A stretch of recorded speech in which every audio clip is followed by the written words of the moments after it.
आदाब दोस्तों, पिछले 2 दिनों से सोशल मीडिया पर काफ़ी वीडियो वायरल हुआ है जिसमें ये बताया जा रहा है, काफ़ी मैसेजेस वायरल हो रहे हैं जिसमें बताया जा रहा है मेरी और शिवसेना की एक नगर सेविका और उनके कार्यकर्ताओं के साथ में एक झड़प के बारे में।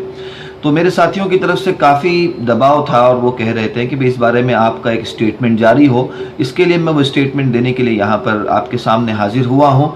सबसे पहले मैं आपको बता दूं कि महानगर पालिका का जो सिस्टम है उसमें 227 इलेक्टेड कॉरपोरेटर जाते हैं जिनको मुंबई शहर की जनता चुनती है, और वो यहाँ से जाने के बाद शहर में 5 नगर सेवक, 5 कॉप कॉरपोरेटर चुनते हैं जिनको शहर की जनता नहीं चुनती। जो चुने हुए कॉरपोरेटर है वो उनको चुनते हैं। तो हमारे मुंबई शहर में 5 इसी तरीके से नगर सेवक कॉरपोरेटर चुने गए हैं। उन्हीं में से एक नगर सेविका है जो पिछली मर्तबा चुनाव में हमारे सामने यहाँ पर इसी वार्ड से लड़ी थी और मुंबई की एक बड़ी पोस्ट पर वो थी और खुदा ने उनको बहुत इज्जत दी थी। हम तो उम्मीद करते थे कि भाई मैं उनकी बहुत इज्जत करता हूँ, सम्मान करता हूँ और उनके लिए दुआएं करता हूँ कि वो आगे बढ़े, एमएलए बने, एमएलसी बने, खासदार बने। लेकिन पता नहीं क्यों उन्होंने यानी आदमी नॉर्मली राजनीति में हम देखते हैं कि आदमी ऊपर जाने की सोचता है कि जल्द से जल्द वो ऊपर की सीढ़ियाँ चढ़े। तो एक बड़ी पोस्ट पे रहने के बाद नीचे के लेवल पर काम करने का उन्होंने आकर निर्णय लिया, तो ये उनका अपना पर्सनल निर्णय है। लेकिन जो संविधान कहता है उसके दायरे में मैं आपसे आज बातचीत करूंगा। वो ये है कि मेरे यहाँ पर मेरी जो एक्टिविटी है, आप सब जानते हैं कि मुंबई शहर के और ख़ासकर अपने वार्ड की स्कूलों के बारे में मैं कितना फ़िक्रमंद हूँ और कितना मैं तकरीबन हर स्कूल में दूसरे से तीसरे रोज़ मैं जाता हूँ। बच्चों के एडमिशन से लेके, उनके पहनावे से लेके, उनके बैग से लेके, उनके टिफ़िन बॉक्स तक मैं खुद चेक करता हूँ कि कहीं कोई सरकार की तरफ से दी जाने वाली सुविधा ऐसी तो नहीं है कि जो उन तक नहीं पहुँच रही है। तो बहुत सारी कमी बेशी होती है। इसी सिलसिले में मैंने राइटिंग में ऑफिशियली मुंबई की एजुकेशन कमेटी की चेयरमैन से ये अपने इलाके का दौरा मांगा कि आप मेरे इलाके में बहुत सारी समस्याएं हैं, कुछ एक स्कूल डेमोलिश होने जा रही है तो उनको शिफ्टिंग करने का हमारे सामने बड़ा एक मसला है, तो इसके लिए आप मेरे इलाके में दौरा करें। और ऑफिशियली हमने वो लेटर दिया। तो शिक्षण समिति अध्यक्षा की तरफ से कहा गया कि हम इस वक्त आपके साथ दौरा करेंगे।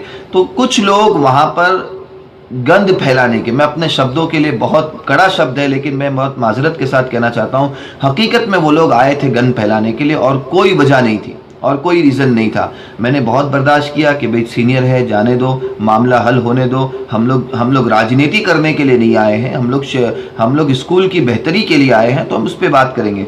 लेकिन जब मामला एक बार हुआ, 2 बार ताना दिया गया और फिर तालियां बजाई गई और फिर उल्टे सीधे कमेंट पास किए गए और फिर आदमी कितना बर्दाश्त करे। तो फिर मैंने कहा भाई अगर आपको राजनीतिक दौरा करना है तो मैं तो लोकल कॉरपोरेटर हूं, वो भी इलेक्टेड हूं, जिनको जनता ने चुनकर भेजा है और ये जनता का आदेश है कि तुम काम करो और आपके लिए आदेश है कि आपने बहुत काम कर लिया, अब आप आराम करो। ठीक है, तो आपका काम था कि भी आप वहां पर आते और एक कॉप कॉरपोरेटर होने की हैसियत से और एक सीनियर होने की हैसियत से मैं आपको रिस्पेक्ट भी देता, आपको बुलाता, आपको आगे करता, ये आपका अधिकार था, आप सीनियर थे। लेकिन आपने जो अपने कार्यकर्ताओं के साथ मिलकर वहां पर जो गलत हरकत की और एक गलत तरीके से वातावरण बनाने का ये किया, वातावरण बनाने की कोशिश की, वो मैं समझता हूं कहीं ना कहीं मैं वो कमेंट यहाँ पे जिक्र नहीं कर सकता कि जो कमेंट वहां पर कार्यकर्ताओं की तरफ से एक इलेक्टेड नगर सेवक के लिए यूज किए गए। यहां तक एक मामूली सा कार्यकर्ता शिवसेना का मेरे शक्ल पर देख के कहता है हम चप्पल से मारेंगे। मैंने कहा जाने दो, ये लोग, इनका काम है लड़ना, हमारा काम है काम करना। लेकिन मैंने उसको नजरअंदाज किया। लेकिन जब पानी सर से ऊंचा हो गया तो फिर उसको मजबूरन हमको करना पड़ा। आप कॉप है, आपकी इज्जत है, आपका सम्मान है, लेकिन आप स्थानिक इलेक्टेड नगर सेवक के काम के बीच में आड़ाकानी नहीं कर सकते। आपको ये मालूम होना चाहिए, एक सीनियर नगर सेविका होने के नाते आपको ये पता होना चाहिए। आपको ये भी पता होना चाहिए कि आपका जो 35 लाख का मामूली सा फंड आता है ना, उसके लिए भी महानगर पालिका का नियम है कि जब तक स्थानिक नगर सेवक उसके लिए ना हरकती का प्रमाण पत्र यानी एनओसी नहीं देगा, तब तक आप वो अपना नगर सेवक का जो 35 लाख का मामूली फंड है वो भी आप इस्तेमाल नहीं कर सकती।